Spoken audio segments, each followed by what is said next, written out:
المرة دي لما فتحنا الباب وطلعنا حكايتنا، حكاية من ورا كل باب كانت مختلفة إلى حد ما، لأن اللي هيحكيها المرة دي مختلف.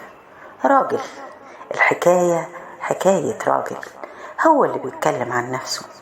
راجل عدى 60 بكسور، فبيحكي ويقول: اتجوزت من وانا صغير 23-24 سنة، وربنا رزقني بزوجة جميلة من عيلة أصيلة مؤدبة، عاشت معايا سنين الفقر وداءت مره، وربنا رزقنا في خلال 10 سنين ب3 أولاد. وأنا كنت بشتغل راجل زي ما بيقولوا كده صنايعي، نجار مسلح.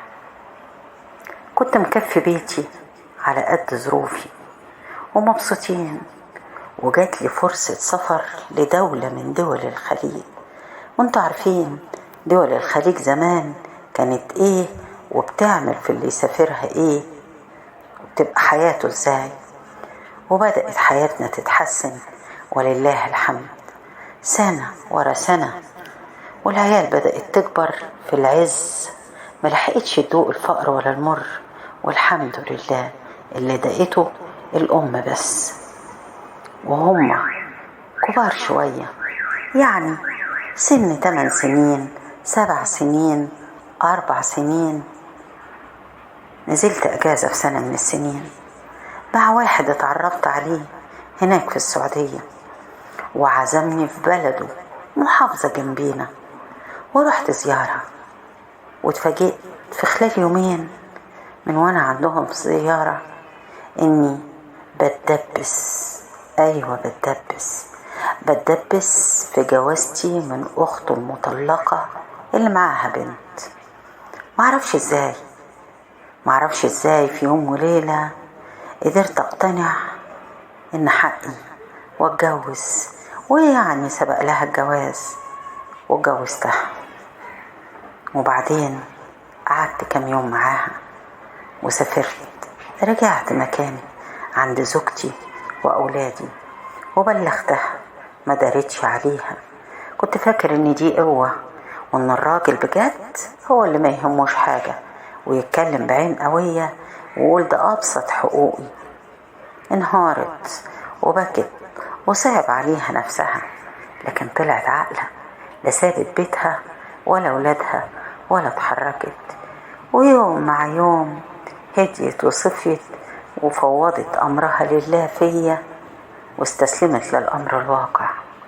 وبيني وبينكو رد فعلها ده حزت نفسيتي وحسسني قد ايه انا ظلمتها وجيت عليها. ما كانش عندي اسباب للجواز، بل بالعكس ده هي اجمل واصغر من اللي انا اتجوزتها. وبدأ يتولد جوايا احساس بالندم والكره للست اللي انا اتجوزتها، اخت صديقي، لكن ما ينفعش يبقى بدري قوي كده. وجه معادي لرجوعي لدولة الخليج، الاجازة خلصت واخوها هيرجع معايا، والواجب والأصول إن على الأقل أروح أسلم عليها. وسبت أم العيال ورحت قعدت معاها كم يوم وقضيتهم بالطول بالعرض. قضيتهم، كانت بتعمل المستحيل عشان تراضيني وتحسسني إن عريس وهي عروسة. احنا ما كناش كبار برضو قوي، يعني في أواخر الثلاثينات وبداية الأربعينات. وقعدت معاها كام يوم وسافرت مع اخوها، وكل يوم ابص في وشه عايزه اقول له انا عايزه انفصل عن اختك، انا عايزه اطلقها، انا حاسس انها غلطه، انا ندمان. لكن لساني كان يعجز عن الكلام، والكلام يقف في حلقي. اخوها كويس معايا قوي وصاحب جدع، وبقالنا سنين مع بعض وما غصبش عليا. ده انا اللي لما شفتها سألته عن ظروفها ولقيت نفسي بتقدم لها، يعني انا اللي ورطت نفسي، لا هي ولا اخوها. في يوم لقيت اخوها بيصحيني والابتسامة مالية وشه: قوم يا عم قوم، انا عايزة افرحك. تفرحني بايه؟ وقال لي المصيبة اللي كنت خايف منها، واخته حامل، يعني أنا كده اتدبست عزمي نظمي فهمي رسمي، كمان هبقى أب. وأنا ما بحبش فكرة الانفصال بتاعة الزوجين والأبناء يدفعوا الثمن. ما فرحتش، لكن بينتله إن أنا مش زعلان برضه، فهو حسبها إن بما إن دي مش أول فرحة ليا فعادي، ما أنا عندي 3 أولاد. وجيت في الأجازة التانية ونزلت، وطبيعي رحت لها. أم العيال عرفت إنها حامل وإنها على وش ولادة، ورحت وحضرت الولادة وجابت لي ولد زي القمر. قلبي اتفتح له على طول، طبيعي، ما هو ضنايا، يعني أنا هكرهه حتى لو مش حابب أمه؟ هو ملوش ذنب. وقضيت الأجازة ما بين البيتين، ويجوز الاتنين يا متبهدل ومتشحطط وبإيدك، شوية في المحافظة دي وشوية في المحافظة دي، لحد ما خلصت الأجازة وسافرت. وبعدين بعت لأم العيال دعوة تيجي تقعد كم شهر، وجت وقعدت معايا هي والأولاد. وبعد ما نزلت لقيت صديقي بيقول لي تأجرت شقة وقعدت بعيد عشان تجيب المدام والأولاد، ومن حقك، بس المدام التانية برضو وابنها ليهم حق، زي ما جبت دي تجيب دي. وفعلا حسيت انه بيتكلم صح، والعدل والحق يقول كده. فبعت جبتها وقعدت 1 و2 شهور. طول القعدة اللي هي معايا فيهم أنا حاسس بخنقة، عكس ما كنت قاعد مع زوجتي الأولى خالص. زوجتي الأولى دي اتربينا على ايد بعض وربينا بعض، مش عارف أنا عملت كده ازاي. المهم قضت الأجازة معظمها خناقات ومشاكل وشكوى لأخوها مني، إن أنا بتجاهلها وإن أنا مطنشها وإن أنا بعيد عنها وإن أنا مش بحبها.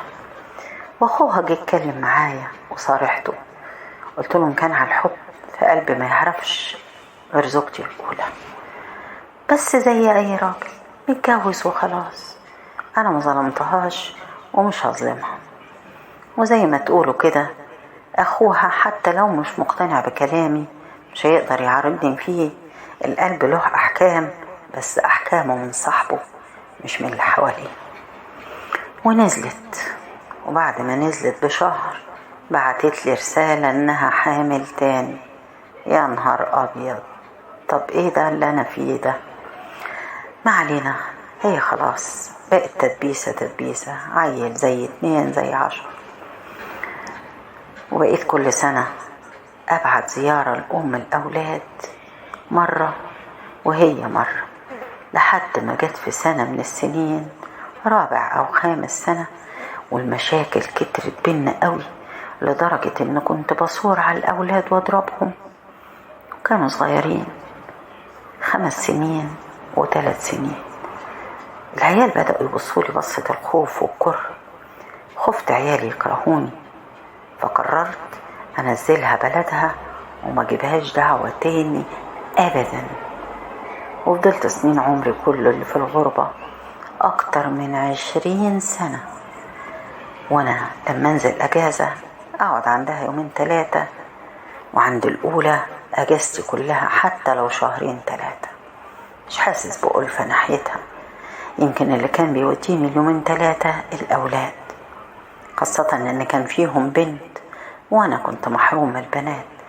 بقى معايا 4 ولاد وبنت ومتعلق بيها يمكن أكتر من الكل. وكبروا العيال وهم شايفيني أب ظالم ليهم وناصف أخواتهم عنهم، لكن كنت بعوضهم ده بالماديات، مش حارمهم من حاجة. أي حاجة يشتاقوا ليها يلاقوها عندهم، ويمكن من قبل ما يشتاقوا ولا يطلبوها. وكبروا ودخلوا جامعات، والولد دخل جامعة كبيرة من الجامعات القمة اللي اخواته الأولانيين ما دخلوهاش. ولادي برضو الحمد لله أمهم ربتهم أحسن تربية وخدوا برضو مؤهلات عليا. ما علينا، مهم قررت بقى ان انا اقعد واستقر في بلدي، معايا قرشين حلوين. طب هعمل ايه؟ ورحت دورت على مكان في الارياف ابني فيه بيت واشتري ارض ونعمله كده زي استراحة، نروح من وقت التاني نقضي الويك اند فيه، انا وولادي من ناحيتي ومن ناحيتي. ووافقوني واشتريت الارض وبنيت عليها فيلا جميلة. لكن حصلت الطامة الكبرى، جبت ام العيال الاولى ام الرجالة زيارات، ونسيت اقول لكم ان ولادي اتجوزوا، ده كبروا لدرجة اتجوزوا، 2 اتجوزوا والتالت على وش جواز. بقيت اجيبهم هم وزوجاتهم وامهم يقعدوا يومين 3، والتانية ما اجيبهاش خالص، اجيب الاولاد بس. ولما يقولوا لي ليه يا بابا اقول لهم زي ما بدخلش الاولى البيت مش هدخلها لي كمان، وانا بكذب عليها. اقول لهم انا بجيب اخواتكم بس. لحد ما جم في مرة لقي ام الاولاد الاولى واولادها وزوجات اولادها، والولد قال لي يعني مرات ابنك اقرب لك من امي، احق انها تدخل الفيلا وصاحبة الفيلا ما تدخلهاش. تعصبت عليه وقلت له ما تقولش عليها صاحبة الفيلا، وبصراحة كده امك غلطة في حياتي، وانا مرضتش اصحح الغلطة دي وانفصل عنها عشان نفسيتكم، فما تفرضهاش على مشاعري، انا مش بحبها، مفيش ألفة بيني وبينها. والولد طلع مؤدب ومحترم واستمع لي وقال لي اللي يريحك يا بابا، ولاد حلال ولادي والله عمرهم ما زعلوني. المهم رجع كل واحد فيهم مكانه، وانا قعدت مع نفسي كام يوم والبيت فاضي. بقيت انزل السوق اجيب حاجات واحطها في البيت، مش هتيجي؟ لا انا مرتاح في القعدة هنا وعايز اقعد شوية لوحدي. لحد ما في يوم وقفت اجيب سمك وعجبتني بياعة السمك، بنت صغيرة في الثلاثينات وانا راجل عدى 60، بس محتفظ بشبابي وبكياني، وزي ما بيقولوا عليا طول بعرض بوجه. والبنت علقت معايا وسألت عنها وعرفت انها مطلقة ومعاها ولدين، وفتحتها على طول في الجواز ورحبت جدا. سألتها اولادها مصيرهم ايه؟ انا مش هطيق اربي ولاد حد ولا همها. قالت ان هي هتسيبهم عند امها وامها تراعيهم، وان ما كانش كده هتوديهم لاهل ابوهم. وبسرعة بدأت أوضب للجواز. طبعا الفيلا جديدة والفرش جديد، وجت شافتها وكانت طايرة من الفرحة.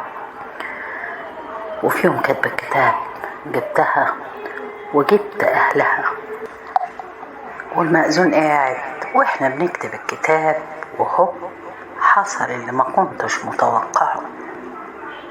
والحلقة الجاية نكمل الحكاية ونشوف ايه اللي حصل لما طلعنا حكاية من ورا كل باب.